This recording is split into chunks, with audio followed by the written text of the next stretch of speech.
పరిశుద్ధ సింహాసనం నీదు నివాస స్థలము, ఈ భూమి నీ పాదపీఠం,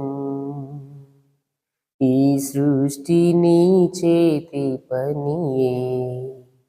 పరిశుద్ధ సింహాసనం నీదు నివాస స్థలము, ఈ భూమి నీ పాదపీఠం, ఈ సృష్టి నీ చేతి పనియే.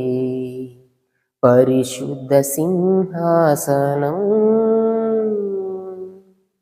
శరాపులు కెరూబులు పరిశుద్ధుడు పరిశుద్ధుడని శరాపులు